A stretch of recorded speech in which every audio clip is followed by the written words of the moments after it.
Habis itu bakal mereka sambung lagi, tapi tangan kanan bakal disambung ke lengan kiri. 一般の丸太、木の丸太ですね。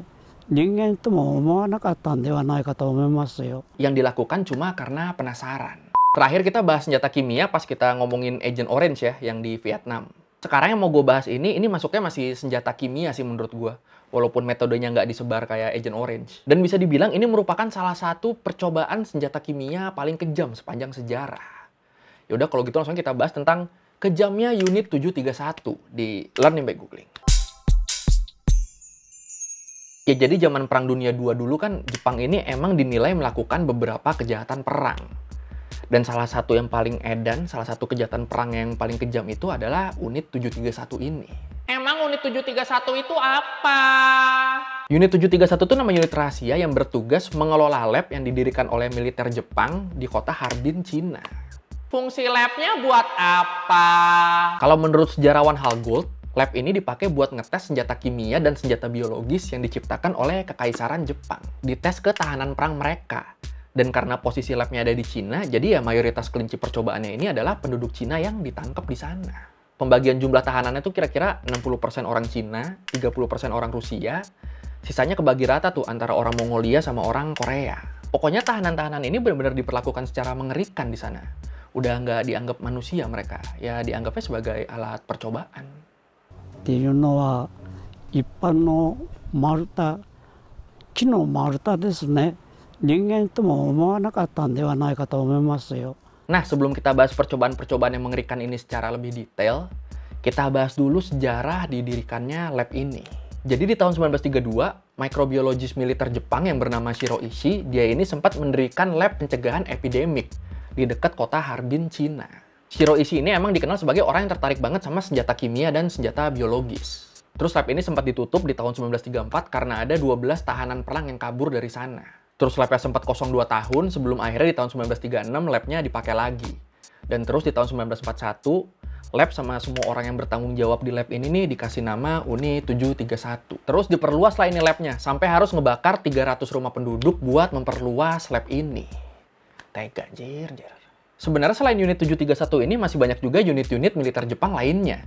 Kayak unit 1855 di Beijing, unit 8604 di Guangzhou, sama unit 9420 di Singapura. Banyak, jir. Nah, tugas unit-unit ini adalah melakukan percobaan senjata kimia dan senjata biologis yang sebelumnya udah dikembangkan di unit 731. Jadi emang sumber awalnya nih di unit 731 ini.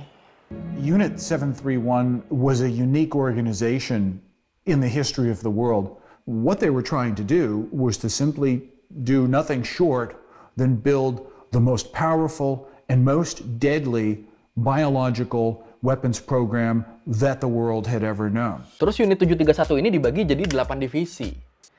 Divisi pertama buat penelitian virus dan bakteri, atau simpelnya penelitian penyakit lah. Divisi 2 buat ngetes dan membuat senjata. Divisi 3 dan 4 buat pengembangan senjata kimia. Divisi 5 buat pelatihan, dan divisi 678 itu buat administrasi. Ini kan berarti tiap harinya tahanan yang masuk ke sini banyak ya, sampai buat administrasi aja sampai ada 3 divisi. Ya tahanan banyak yang masuk tapi nggak ada yang keluar. Yes, none of the prisoners came out alive. Nah sekarang kita bahas percobaan-percobaan apa aja yang dilakukan ke tahanan di sana. Yang pertama itu uji senjata. Jadi di sana ditaruh granat, dan bakal ada beberapa orang yang berdiri dengan jarak tertentu dari granat ini. Ada yang berdiri jarak 1 meter, ada yang berdiri jarak 2 meter, ada yang berdiri jarak 3 meter, dan seterusnya.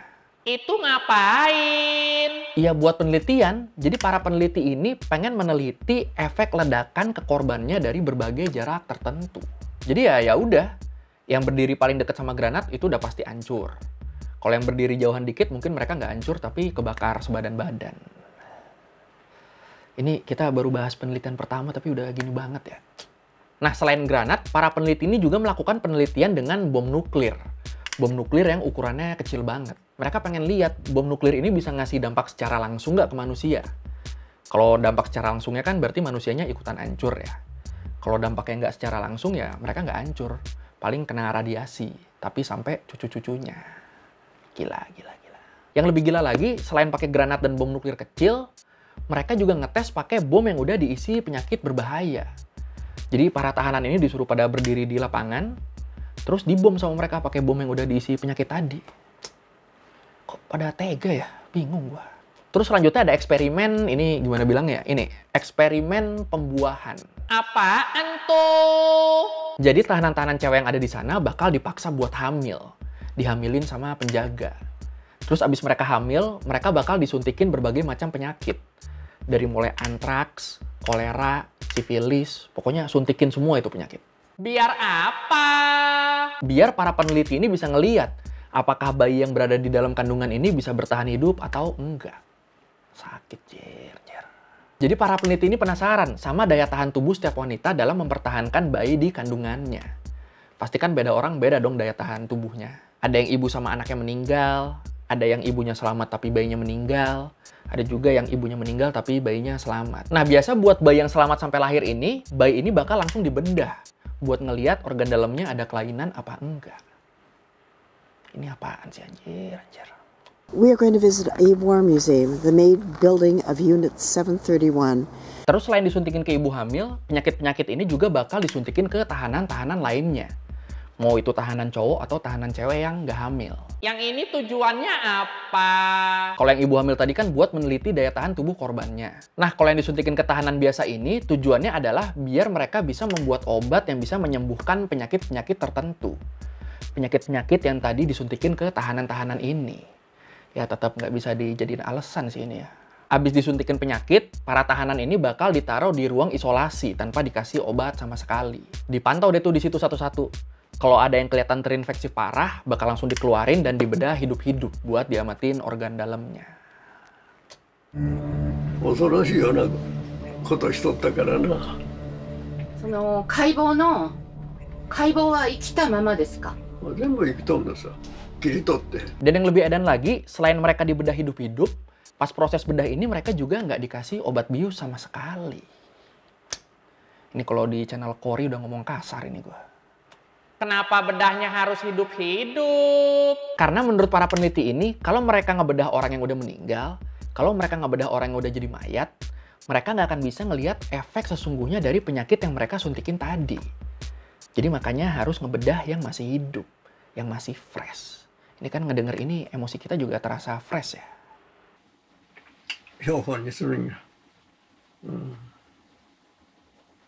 だから一日にな、生きとるの3人か4人か解剖したよ。Selain dibedah, banyak juga orang yang diamputasi.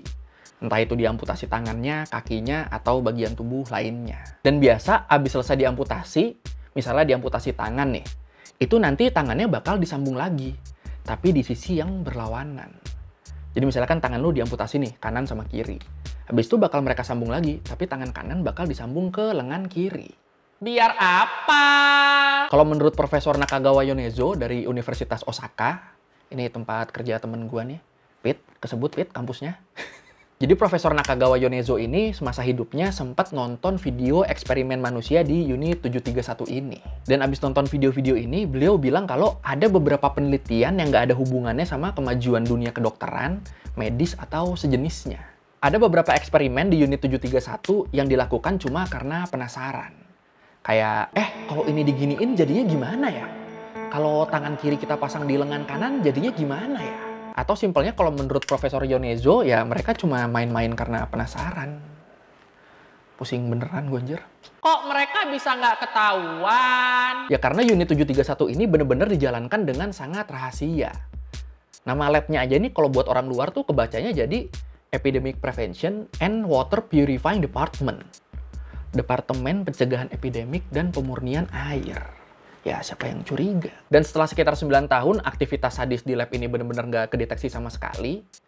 Akhirnya di tahun 1945, habis perang berakhir, habis Jepang kalah perang, semua gedung dan peralatan di Unit 731 ini dimusnahkan oleh mereka sendiri. Kenapa dimusnahin sendiri? Ya buat ngilangin barang bukti. Kepala unitnya juga Shiroishi waktu itu langsung terbang ke Amerika, ke negara yang sebenarnya musuh Jepang selama perang. Ngapain ke Amerika? Ya dia minta perlindungan hukum buat dia dan staf-staf Unit 731 lainnya. Shiroishi janji kalau perlindungan hukum ini bakal ditukar sama pengetahuan mereka tentang senjata kimia dan senjata biologis. Dan banyak yang bilang waktu itu Amerika tertarik karena ini bisa jadi pegangan mereka dalam menghadapi Uni Soviet. Terus hasilnya gimana? Hasilnya di tahun 1947, Amerika sepakat buat nggak nuntut Jepang atas kejahatan perang yang pernah Jepang lakukan. Oke. Di sisi lain, tanggal 19 Agustus 1945, tentara Soviet nyampe di Harbin, di kota Harbin, Cina. Mereka nemuin sisa gedung yang dulunya lab unit 731 ini. Tapi kan gedungnya udah hancur dan semua bukti udah dibawa kabur. Terus gimana? Ya walaupun tempatnya udah diledakin segala macam, tapi tentara Soviet tetap menemukan beberapa bukti. Bukti yang cukup buat nunjukin kalau dulu di situ sempat dilakukan percobaan yang kejam buat mengembangkan senjata kimia dan senjata biologis. Akhirnya beberapa personel unit 731 berhasil ditangkap, tapi karena udah banyak yang kabur dan dilindungi Amerika, akhirnya dari sekitar 1.600 yang ditangkap, cuma 12 orang yang dijatuhi hukuman. Itu pun gak ada yang dihukum mati. Hukuman maksimal yang mereka terima itu adalah 25 tahun penjara. Gimana? Apa sebanding hukumannya? Komen. Jenderal Masaji Kitano aja yang nunjuk Shiroishi buat jadi penanggung jawab di unit 731, itu dia berhasil pulang ke Jepang dengan selamat dan jadi pemimpin perusahaan besar di Jepang. Jepang juga awalnya nggak mau ngakuin keberadaan unit ini. Mereka baru ngaku di tahun 1984, dan dokumen-dokumen resmi tentang unit 731 ini baru mereka rilis di tahun 2018. Ini berasa kayak nggak adil ya kalau kayak gini ya. Kampret. And these are all the victims' names.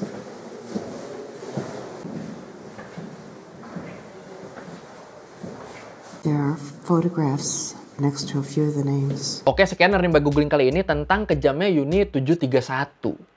Masih bingung gue ya, manusia kok bisa sekejam ini loh ke sesama loh. Kalau lo mau revisi kali gue ada salah, atau lo mau nanya, atau lo mau nambahin yang gak ada di video, bisa lo tulis di komen, kita diskusi di situ kayak biasa. Sekali lagi thank you udah nonton, jangan lupa like, comment, subscribe.